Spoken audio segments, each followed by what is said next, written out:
Hello.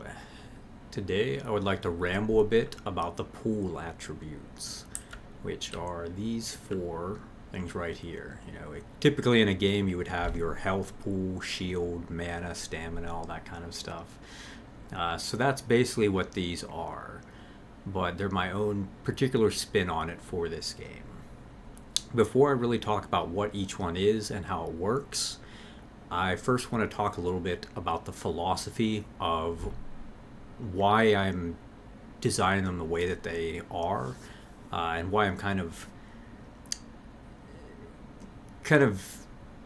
skinning them, basically painting them, like adding some kind of thematic element to them to make them behave the way that I want, rather than just using like health as normal.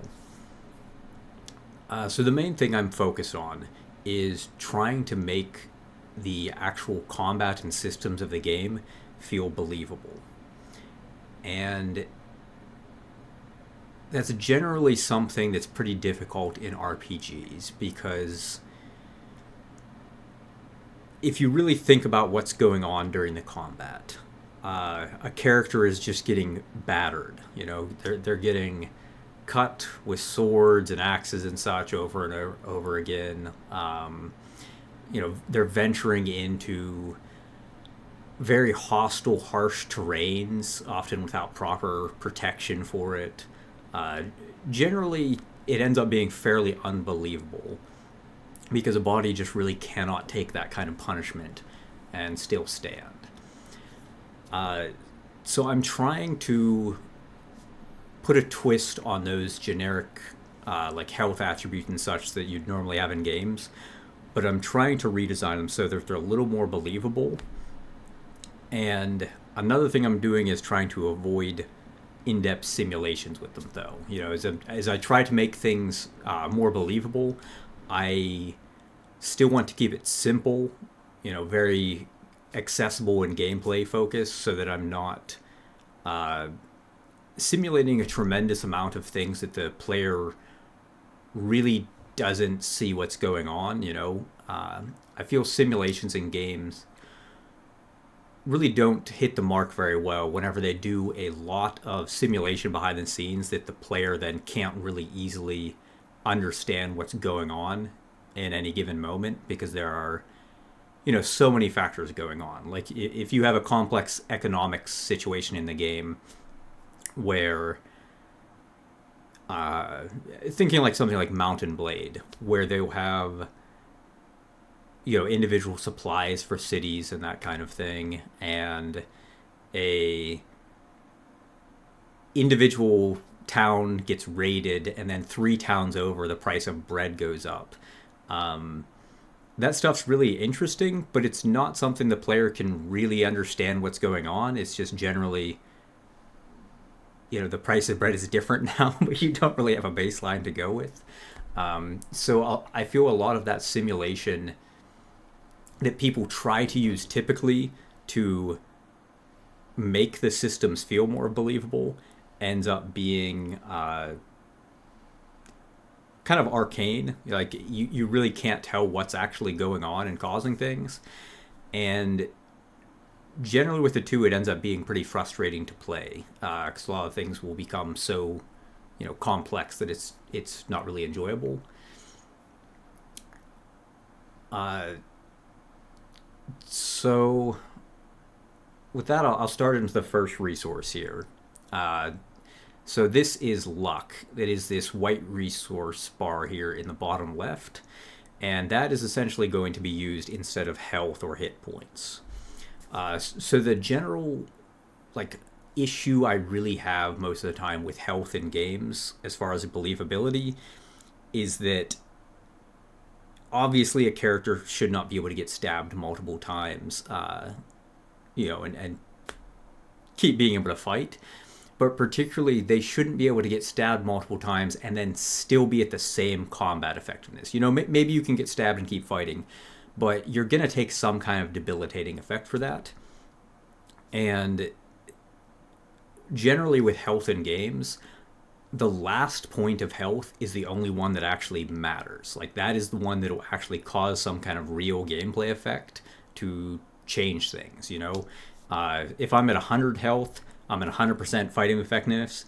If I'm at 1% health, I'm still at 100% fighting effectiveness. It's just when I lose that last point is when I finally deal with the consequences. So that feels very strange because whenever we speak about health in our day-to-day lives, it is an abstraction. It's not something super specific. We couldn't put our finger on like some exact health score for a person or something like that. But it does have a real tie to the actual capabilities of that person. If someone says, their New Year's resolution is to get healthier and they're gonna, start running more or something, like you assume if they get healthier, their capabilities are going to increase. Maybe they can run for longer or faster, or they can lift more weights or whatever it is. If you say someone is in poor health, you don't expect them to just be walking around as normal. Maybe they're bedridden then, or there's some kind of issue. Like, it's very clear their capability has diminished. If their health would increase, their capability would increase. So I think health fundamentally is not a believable attribute to use as your general setup for taking damage. Because you really need to express there's some kind of diminishment there. And you can handle that, through some different things. But yeah, I'll get to that here in a minute. So another way people think of this health resource typically is they'll consider it hit points. And generally, I think that has the same issue as health, but you can think of hit points really in two different ways. So you can think of it where it is basically interchangeable with health, where hit points are like how many hits your character can take, or like how much overall hit you can take. But the way I like to think of it more in a more believable sense is points until your character actually gets hit. Or take some kind of debilitating hit. What I mean by that is more like, let's say you have a fight in Lord of the Rings, and you've got a hobbit fighting an orc, and they're battling back and forth a little bit, and then the orc gets defeated, the hobbit's fine. Okay, he didn't actually get stabbed or anything, but you could kind of think like something was going on there, diminishing his hit points. He was getting closer and closer to getting hit. Because if you think of like the believability of a movie, you can only show a character fighting for so long until it feels like they should have gotten hit by something, Obviously, when they're going for the extreme action star kind of thing, the character might fight through the entire course of the movie and never even get injured. But that feels very unbelievable, and you really have to, suspend your disbelief to feel that the character is never going to get injured in that. So, like, a character kind of has a certain amount of screen time in battle, or like a certain amount of things that can threaten them before you think, hey, they should probably have gotten hurt by now. Before, like, the story's believability sort of demands that one of those hits would have found purchase and actually wounded the character. So I generally think of those hit points as a way where you can kind of describe the action, particularly for like a tabletop game. You can describe the action without going directly into a character getting hurt every time. So I had originally designed this kind of a lot of my thoughts for designing this game came from a tabletop game I was developing. And I basically wanted to get away from Dungeons and Dragons descriptions of action that, at least what I've experienced in literally every campaign I've been in, including the ones I've run, where combat typically involves like every, hit being described as an actual blow landing on the character. It feels altogether unbelievable because you immediately just like exit combat and you want to break into dialogue and such and roleplay, but like your character just got smashed in the side of the head with a mace. That kind of should be the plot point at this point. Uh, and if you think of a believable fantasy story like Lord of the Rings, the only time a character ever gets injured is when it's going to become a large plot point. If someone gets any kind of wound, the characters all have to deal with that now. They have to make some kind of alteration to their course to get treatment for this character. Maybe the character dies after that. But it ends up being some kind of significant plot point because injuries just take a lot of time to recover, a lot of energy to recover. I mean, it's just kind of the fundamental difficulty of life that destruction is faster than creation. You can end up having any of those kind of events for a character debilitate them rather quickly, particularly when they're in some kind of action-oriented kind of thing. So what I was thinking for, the tabletop game I was making, like kind of, I guess, like an iteration on Dungeons and Dragons system is really just describe it more that whenever you run out of those hit points and your character would go down, that's when you actually take that kind of debilitating injury. It's just something that knocks you out of the fight. Anytime other than that, you just describe the action differently. So you're not actually getting hit every time. It's just, your hit points are decreasing, but you could describe it as like, oh, it deflected off your armor, or, the character almost landed, but you ducked. And you kind of describe it based on the character themselves, what makes sense for them. Maybe if you're like Captain Kirk, the character, the creature slashes at you and it just rips open the shirt and bares your chest and like shows like a single trickle of blood, just to show that the creature is dangerous. But like it doesn't debilitate you. It's just like a little graze.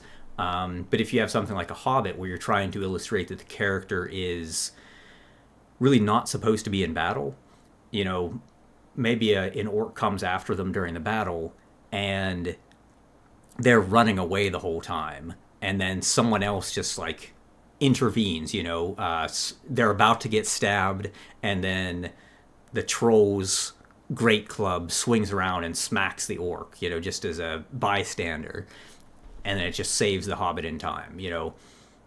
The Hobbit wasn't good at combat. Like, they were losing hit points that whole time, but they didn't actually take a wound. But instead, what really saved them was luck. And that is what I feel is a believable version of that hit points, is luck. So this white bar here, this is your luck resource.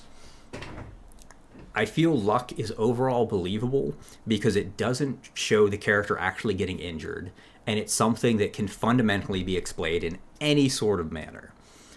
And generally, I think of it like in combat, if there's any kind of thing that is going to be threatening you, I don't call that damage. I call it peril. So you're imperiled by something. It doesn't necessarily damage you, because if I said, the sword itself has like 100 damage as its damage value, that implies it is actually hitting you. If you do damage to this character, that's implying you're actually physically hitting them. But I instead am trying to explain this with luck, where you're not actually getting hurt. There's it. Maybe it's a graze. Maybe something intervenes. Something happens basically to prevent this from actually harming the character. So then you can basically have this resource that is generally usable. You can use it for all sorts of different things, whether it be, as a cost on spells, a cost as you're like gambling at an inn, whenever a blade is about to stab you, something like that. You have this general resource that can be depleted, but it's not necessarily saying that you're getting wounded or, that anything's cutting you or anything like that. I just sort of think of it where like anything that, like your mom would say, oh, you're lucky you didn't lose an eye, or you're lucky you didn't break a leg, doing whatever it is. So like it works across fall damage and all that kind of stuff as well. So basically, you kind of explain the losses and gains of it a bit differently in this game, and a lot of it is just kind of a mental thematic, to just make things feel a little bit differently, but it then does also trickle down into the way that it actually works in the game. Like if you consider healing in games, like you have to basically explain it, that you are actually like closing up wounds and, curing poisons and all that sort of thing. But whenever you consider it as luck, you can also think of it just like a bard's song, might just inspire you, or perhaps they're playing and singing a song about your deeds motivates the gods to protect you because it entertains the gods.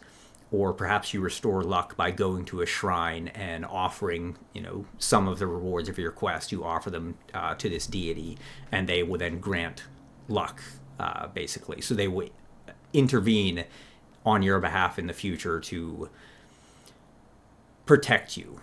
Like if you think of the Odyssey, you have and the Iliad as well. Like you have so many instances where gods are directly intervening on mortals' behalf in order to protect them in these very small ways.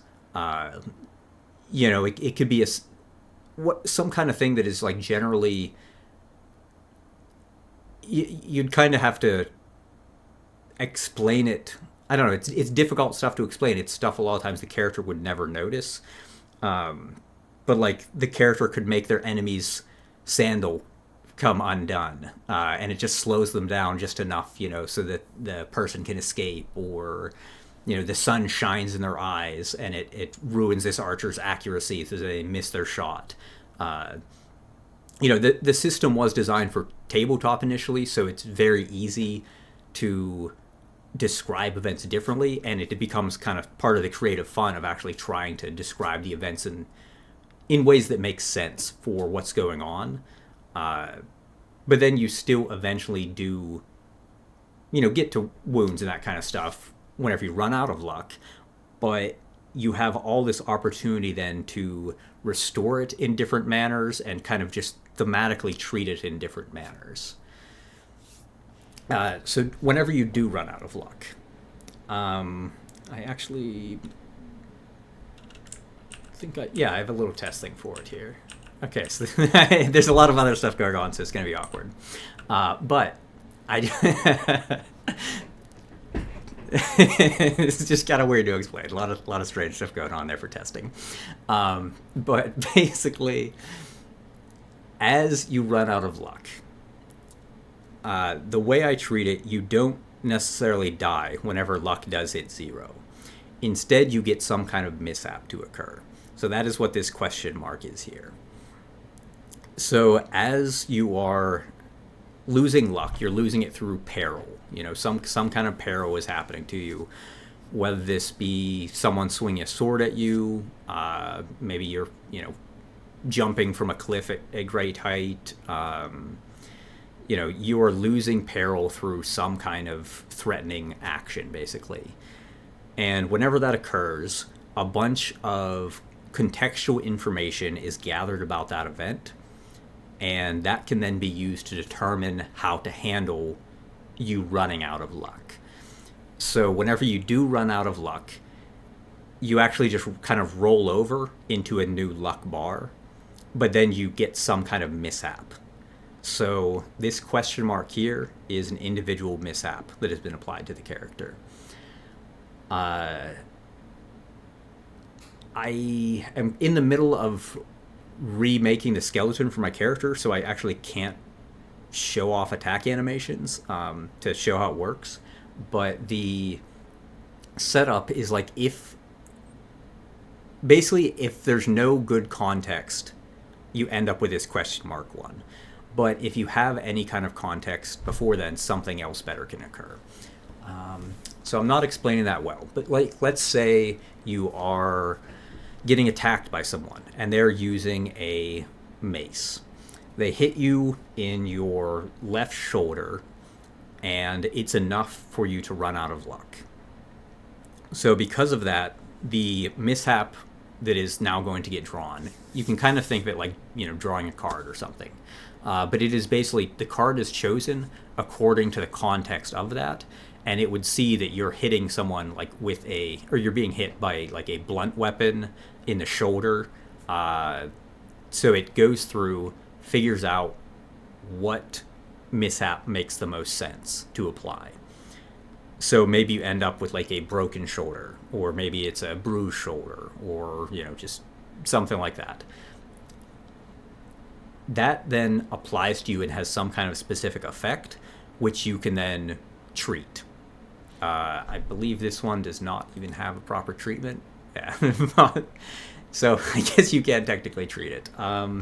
If I don't think I have anywhere high enough that I can like effectively fall and take enough fall damage to show. But basically, you have these mishaps, and I have these individual mishaps, and whenever you do that selection, what I'm using right now, this is a chooser table in Unreal. It's basically letting me use these gameplay tags, which are kind of just descriptors about things, but I'm using them to describe the context of the situation, and then seeing, does the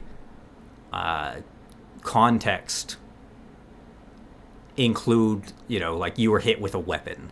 Okay, then you can do this mishap, let's test melee one. Does the context include that it was falling damage that caused it? Okay, you can get a leg injury. If it fails to find anything, it just gives you this like generic fallback. So the idea with it is that you have these individual mishaps, and they all have their own code that they can execute. And I think, there's just random stuff on these because they're just like little test ones. But basically, it will do some kind of effect to you, and then you can treat those effects in some manner. So like any way you're actually going to get an actual injury is going to apply some real consequence to your character. So you're losing luck over time through these perilous events that are happening. Whenever you run out of luck, you get some kind of mishap that is contextual to the situation, and then that mishap has its own weight, like its own effects that it's applying to you, its own difficulties, like this leg injury one. It makes you move slower and such, and then you have ways of treating it as well. And the way I've got it set up, you basically has like an untreated state that it's in. You can do something, it's a competence check. It's pretty similar to like a D&D like ability check or skill check kind of thing. Same concept. So like you do that kind of thing, potentially use specific items, that kind of stuff, like maybe you use like a bandage to heal like bleeding or something, and then that can potentially put it into the treated state where it will just behave differently. Then you can eventually heal them off. So the idea is the character has those mishaps, and you're also seeing how many mishaps they've accumulated. So you can kind of think of it like whenever you look at a boss in a game that has, multiple health bars, you eventually just, you chip through the first health bar. Something happens then that will change the state of the boss usually. Like they'll behave differently, or, you'll like break off a big piece of armor and the fight changes or whatever it is. So it's that kind of concept where like once you have like your third mishap is being drawn, well then it, would either kill your character or put them into some other kind of like death consequence kind of thing. You're not necessarily killed, maybe you're captured or whatever. But basically you're out of the fight after that. And like if you have a trash mob, again, with Lord of the Rings, like the random orcs and stuff, they don't really get mishaps so much as they just immediately go down. The tone of Lord of the Rings, the movies, would have changed quite a bit if the orcs didn't just like die the second they got hit, and you just heard them like screaming in pain the whole time from wounds. Probably would have changed people's views on the movie a little bit. But generally, the trash mobs and such, they can take one hit, one like actual debilitating injury, and that's the thing, like one hit, like where it actually causes an injury, really gets through your armor and everything. That's enough to take them out of the fight. Other things can have more, but basically you have these mishaps that kind of stack up, and also they can like increase in severity over time. So yeah, you have those contextual things, and another thing with luck is the way I'm looking at it. Basically, is it's a resource you really have to be careful about because it doesn't regenerate over time. Like you don't have a passive regeneration, like you typically would with health or something like that for a lot of games. You need to actually do something to regenerate it, and it can come in all sorts of different forms. You might see a bard walking along the road, and you pay them to sing you a song as you're traveling, and that regens some luck. Maybe you pray at a shrine. Maybe every time you loot a coin, if it's face up, that gives you 1 point of luck. Random special items and stuff you could find. Think like a lucky rabbit's foot or like a trinket or something. You find those on enemies or as you're looting. Maybe those are giving you a bit of luck. There's all sorts of different ways to do it, and something I would like to experiment with is have you accumulate different ways according to like what your culture and religion and such is. So if you have a character that worships some certain deity, if you behave in certain ways and like achieve certain things, that might grant you luck. Or when you're in the sphere of influence of some deity, maybe they will specifically be paying attention to certain actions and grant you luck because of those things. So if you behave in certain ways or do something to please them, that could grant luck. So basically there's a lot of different potential ways to handle that. It could be quite a few different things, but part of it then, because it does kind of stick around, if there's any kind of stuff that does hit your character and drop their luck, it's going to be kind of hard to replenish it. I've got another attribute here, which is balance, which is primarily there to protect your luck. I generally think of it like a lot of the things that would hurt a person, that would make them not or they would basically like wound a person, like cause any kind of injuries and that kind of stuff. If a person is moving slow and they have their balance, there's a good chance they're going to be able to avoid a lot of that stuff. So like whenever you are taking fall damage, for instance, it will hit your balance first, and then if it goes enough through your balance, then it'll go and hit your luck. But like if you think, if you and I are standing next to each other in a field, and you have a sword and I have nothing, and you swing your sword at me, since I don't have armor or anything, I don't have a shield to block with, either I'm going to dodge out of the way of that, or I'm going to get wounded. There's really nothing in between there, unless I'm just insanely lucky. So I generally think of it like with weapons. One swing of a weapon should be enough to take someone's luck bar out entirely and cause a wound. No like damage sponges or anything like that. Like if the person is going to get hit with a weapon, if they're not wearing armor, they're going to get wounded. So there will be an actual mishap from that. But you have this balance which you can use to kind of avoid that. But balance regenerates very fast, but you have to actively be utilizing it in order to protect your luck. So whenever you have like an incoming attack, it will not automatically hit balance first. It will just be going through to luck. But the way I've got it set up for the code of it, basically, the damage effect gets tagged to say if it does affect your balance or not. And if it does, then it will, first hit the balance and then eventually roll through to luck. But like by default, damage will not affect balance. But if you're like dodging, or if it's a successful like block or something like that, then it will go ahead and get tagged so it'll hit your balance first. So generally it regenerates super fast, but you have to be active about actually using it. So you can't just rely on it passively to protect you. With fall damage, it does passively protect you, but I'm considering, maybe making it so like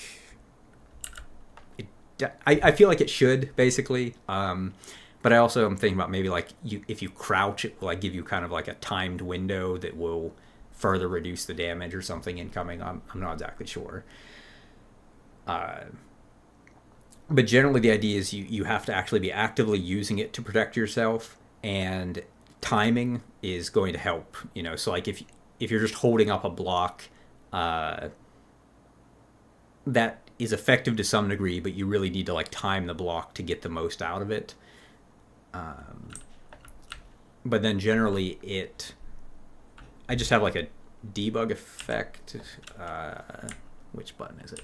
This one. Okay, so that just does 100 damage to it immediately. And you see it regenerates super, super fast. It's 100 a second. But and also you can see that 100 right here is how much it's regenerating per second. And you can see that's just when I'm standing still is 100. And then if you look down here, you can see what kind of movement state I'm in, and that's standing. And then this is like jogging, and you see it's down to 50 then. So if I get hit with that again, it takes quite a bit longer. I can go down to walking, it's 75, and then if I'm, fully running, it's only at 25. So it'll take 4 seconds to refill. So generally, it's something that it will regenerate faster, whenever you're standing still. And also, what I am considering doing is making it so I've got my mouse cord stuck on my shoe here. Whenever I am stepping on the ground, I am already like checking the ground. If you see in the top left, there are saying it's like a surface.descriptor.soft. I have the ground and other surfaces tagged so that I can change fall damage. So like if you fall on soft ground, it will cause less damage. If you fall on like hard ground like rocks, it'll cause more damage. And I also use that for footstep sounds. I have all I'm not recording sounds right now as part of this because I don't want to record like the music I'm playing either. But there are footstep sounds, and they're based on what kind of terrain you're walking on. So I'm thinking about doing it where I'd have like slippery as a tag and that kind of stuff. So, if you're standing on different kinds of surfaces, it would also change how much balance per second you're regenerating. So you really like, I really like the idea of making it so that terrain is also something you're fighting against. If you're trying to go on some kind of adventure into a dungeon, it shouldn't just be like a thematic thing that the dungeons look different and have some different enemies and such. Like it should feel different. Like you go into some cave and one of them is populated with like weird mushrooms that leave like this slimy goo everywhere that you've now got to walk through. It's going to make everything slippery. Like that should feel considerably different than just like a dry cave. But anyway, with this also, with balance, you can actually go to negative. So I should actually switch to a different character because, like I said, I'm messing with my skeleton. There's animation stuff.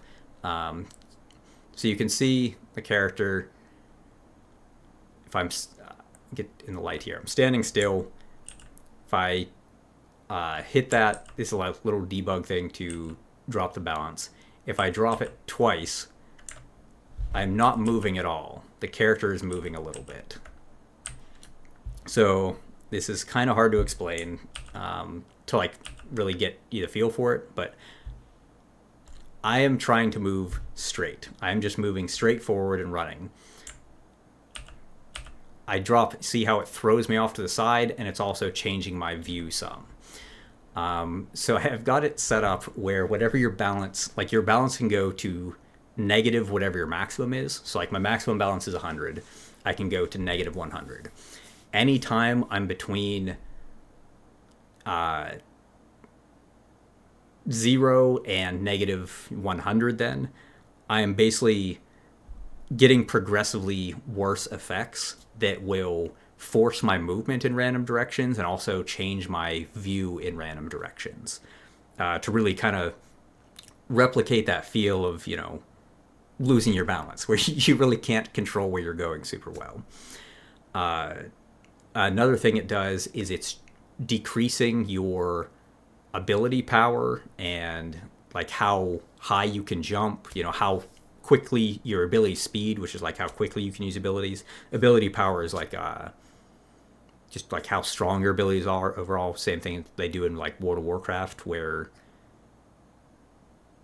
it's just like a generic attribute that all different abilities can use. It's that same kind of concept. So you have a few things that get reduced as you're going. So like if you go clear to like negative 100 balance here, I would then get the maximum effect of that, which would be like minus 50% for all those things. So it's also like decreasing your movement speed as well. So generally you just get considerably less effective at doing things, and your accuracy and stuff is going to be worse because you're, you know, your cursor is basically getting moved for itself. You know, it regenerates crazy fast if you're standing still, but it's pretty noticeable whenever it's on. And that little blue icon that's coming up at the bottom here, that's the debuff for that. Because I just don't have a proper icon for it yet. But it's just basically saying you're off balance. So if you go clear to like negative 100 or past, though, you ragdoll, where you've been toppled at that point. So it completely topples you, you know, knocks ragdoll, you're not going to be able to do anything, and then it doesn't allow you to get back up until your balance has been restored. But it regenerates crazy fast. I was going to switch it so it did do to fully, but I think I have it at 0 still.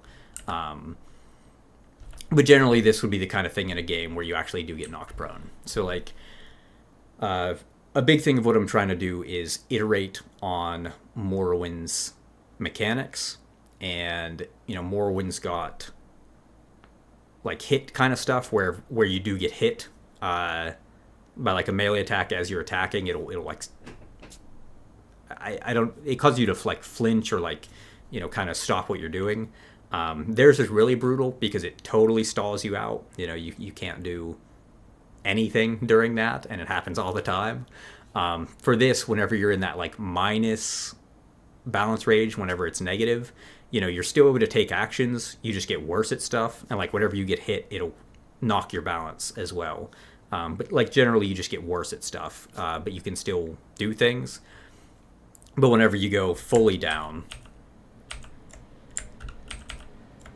you know, that's when it actually would drop you down, like in Morrowind, where you actually get down on the ground, and it would be probably not as punishing as Morrowind's, where you're down for quite a long time. You know, you just go down for a pretty short amount of time, but Yeah, maybe not so bad. Um, just making sure. I took notes this time, so I'm seeing if I'm missing anything.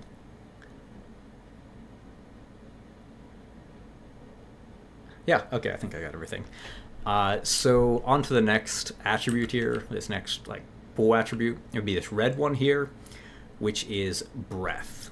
So breath is something that you see consistently in a ton of RPGs, but it's never really the main focus in combat. You know, they'll have like stamina or something like that, but generally breath is treated differently.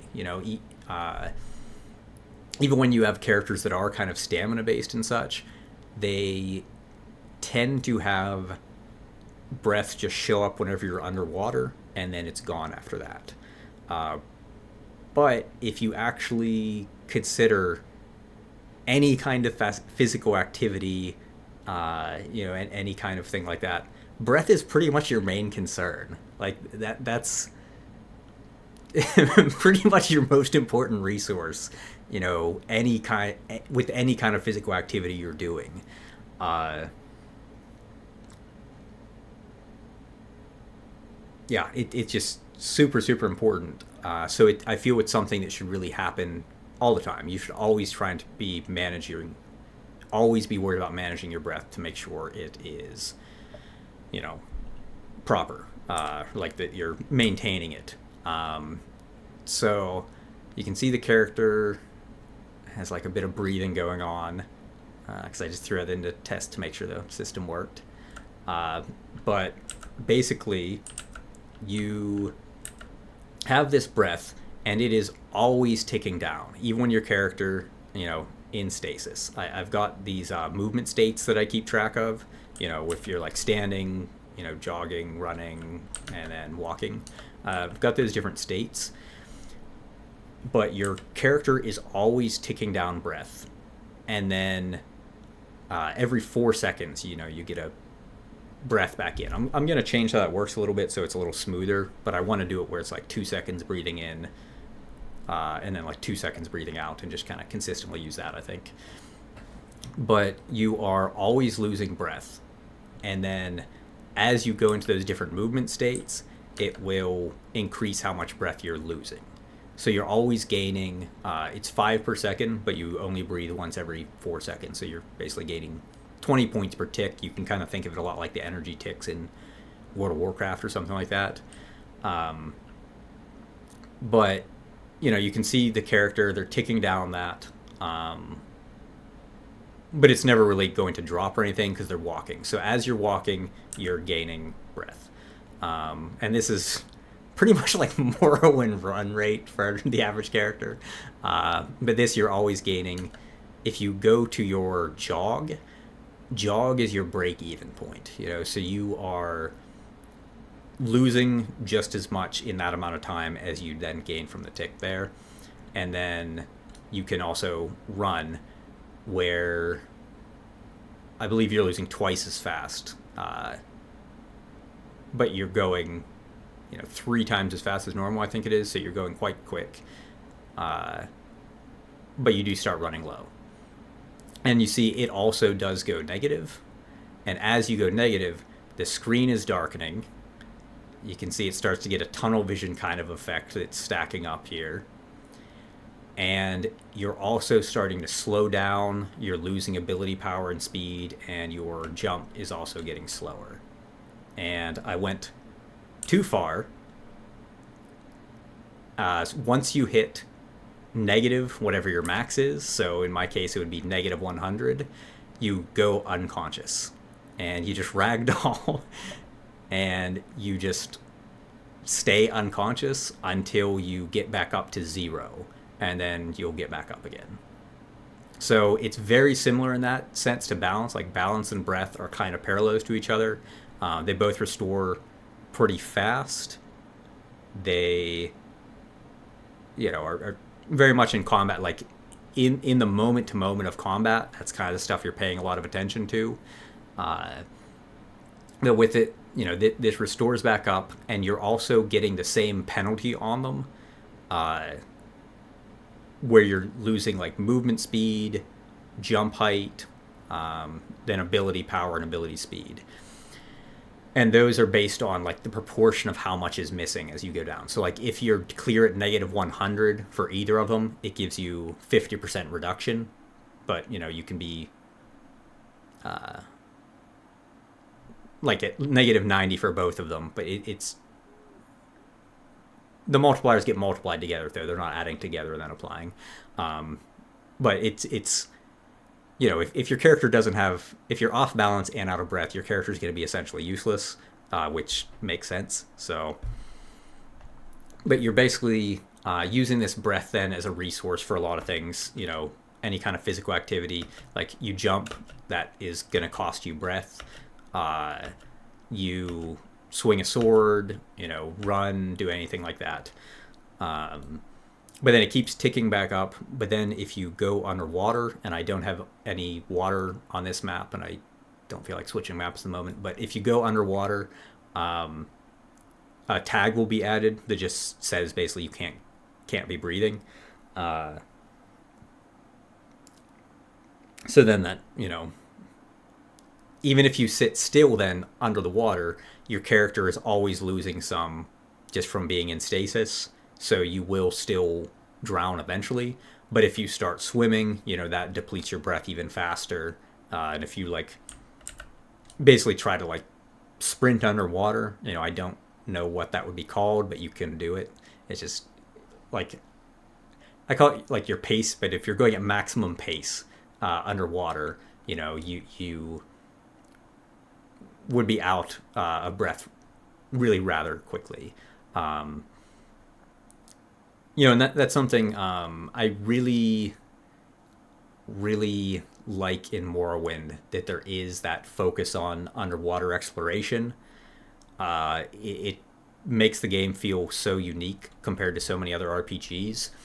And it's very interesting because it makes characters within the game feel very different without really having to do too much with their actual power level. Like if you start a character and they're an Argonian that has a bit of skill in like alteration, so they've got water breathing and swift swim and that kind of stuff, they got access to those kind of effects, they're going to feel considerably more competent in any kind of aquatic, like a shipwreck or some kind of sunken cave, any kind of aquatic scenario.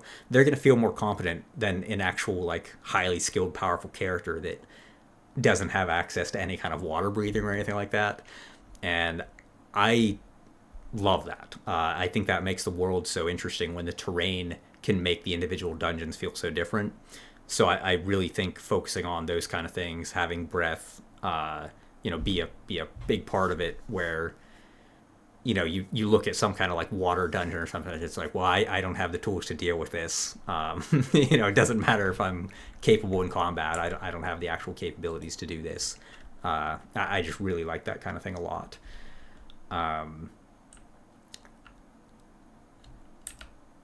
Yeah. And then as far as like what happens when you do go unconscious, that's another thing. Like you say you're underwater, you are using up that breath, you eventually go unconscious, and the idea is basically, when I'm on land here, I fall unconscious. That means I'm not going to be, running anymore or anything because I'm unconscious. So my character is still gaining breath. They will eventually get to positive again. But if you're in a situation where you can't breathe because you're like, you went unconscious underwater, your character is eventually going to have to deal with that. Or that's not the way to phrase it. Your character's kind of screwed, honestly, is maybe a better way to put it. Your character can't deal with it anymore, but circumstances might help them out, or maybe not. But what I figure basically is you can go to like minus double whatever your max is, and then when that happens, you'd actually die. So like basically, your character can go unconscious in a situation where they can't breathe. They would keep trying to breathe, but they don't have the ability to because of basically that tag that's applied to them, saying they're like underwater or whatever it is. they're not able to regain breath, so they keep losing every time that, normal breath usage kind of thing, just from like homeostasis, like just basic life processes, burn down that breath amount.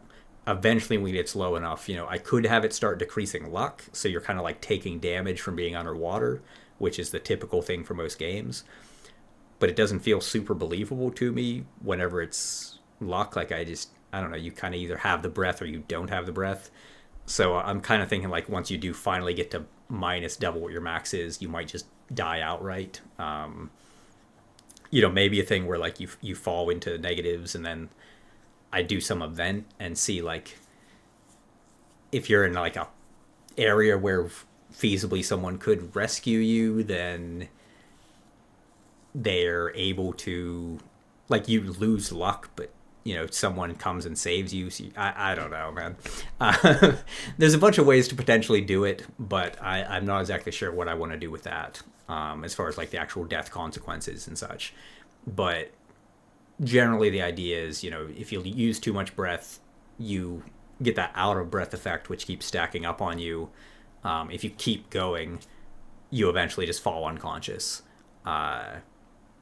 And then basically have to wait till you've caught your breath some before you can wake up again.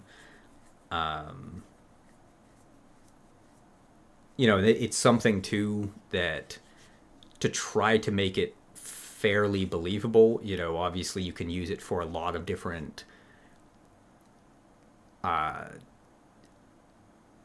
physical things you're going to do, like jumping and swinging swords and all that kind of stuff. The expected things deplete your breath more. But there's also things that I think might really make like magic and stuff feel more believable. Whereas if you think like how you're casting a spell where you have to be chanting, well, if you're going to be chanting and running at the same time, that's going to be pretty difficult. If you're really trying to run and keep your breath, how are you going to be chanting? So I'm kind of thinking like maybe while you're casting spells and such and kind of doing these kinds of things, it's actually going to stop you from regaining breath. It's not necessarily going to have a breath cost, but it might stop those ticks or kind of delay them or something. That would actually give you your breath back. So like it's a resource that could be useful or utilized in a whole lot of different ways, and just have a lot of different environmental effects that could work with it. If it's stuff you're doing, but then also like you enter a poison cloud and now your character can't like regain their breath, or like, maybe you have to, maybe there's a key to hold your breath manually or something. I don't know exactly. That seems probably a little too much, but generally there could be a lot of different ways to work with it, because it is something that is absolutely essential for real life adventuring and combat and such. So I think it can be something I play with to really make the game feel considerably more believable. Okay, so on to the last of these attributes here. You can see this one has been ticking down as I've been going here, and this is energy. And the reason it has been ticking down is whenever you're losing breath, it is actually taking, I believe at the moment it's 1/100th of however much breath you've used, and it depletes your energy by that much. So if you are, sprinting around and such and doing a lot of very strenuous stuff, it is going to be depleting that faster. But generally, your energy is going to be ticking down anyway because you have, just like that basic breath loss that is going on. Even when you're in that kind of like stasis state of just standing there, you're still going to be losing it. I think I have, a little test thing for it to have it go negative. So it also goes negative, and the icon doesn't make sense, but you get this exhausted effect on you whenever you go into the negative range of it. And that exhausted effect, you have these aspects, pretty similar to like attributes what you have in like Fall, like the special attributes, or your ability scores in Dungeons and Dragons, that kind of stuff. Uh, but you can see all of my things whenever I increase them. Like this is the current value of them, like this number right here. But you can see they're in red right now. It's because that exhaustion penalty is decreasing all of them. So across the board, you're just getting like a 1% penalty for every 1% below, like into the negative you are, basically.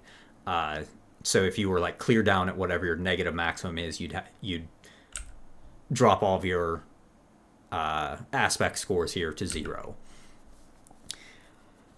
And those are generally used for, a ton of different stuff in the world in the same way you would use. I don't know. There are RPG attributes. You get the idea. You use them for all sorts of different things. But basically, that just makes you worse at everything overall. Having that decreased whenever you're in that exhausted state. Then if you want to actually restore your energy, generally you're going to have to actually stop and rest, sleep, make camp, whatever it is. Whenever it goes like fully to negative max, I don't know exactly what I want to do with that. Like if it should, most likely it should just make your character fall unconscious. And basically the character would have to rest then. But it's going to depend on a bunch of different stuff, But generally, your character just gets worse at things as they're exhausted. Exhausted. As you're, in the normal range of energy, everything functions at 100% during that time. And then all of these individual things, you can have different ways to regenerate them and protect them and that kind of stuff. Like for energy, maybe if you have some, particular food or something, it could reduce it. Oh, that's another thing I wanted to mention. So energy is also to be used as a cost in a lot of the way you'd kind of use mana normally. So obviously it's decreasing then from breath. It's just kind of decreasing over time. And anytime you're doing physical activities, you're using more breath, which is automatically going to use more energy. But anytime you then also do like really special abilities, which this might be super janky, but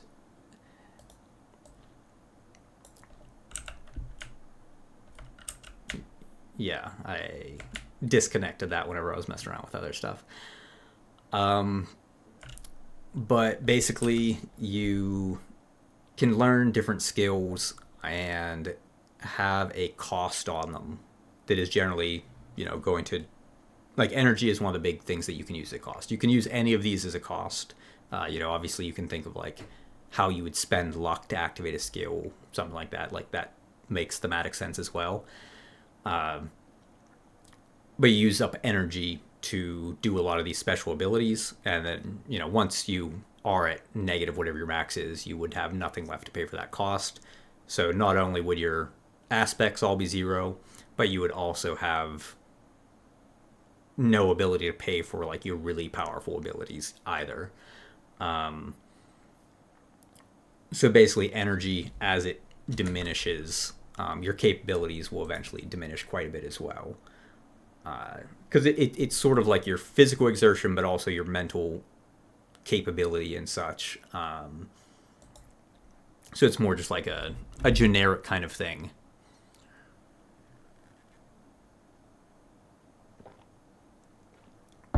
Okay.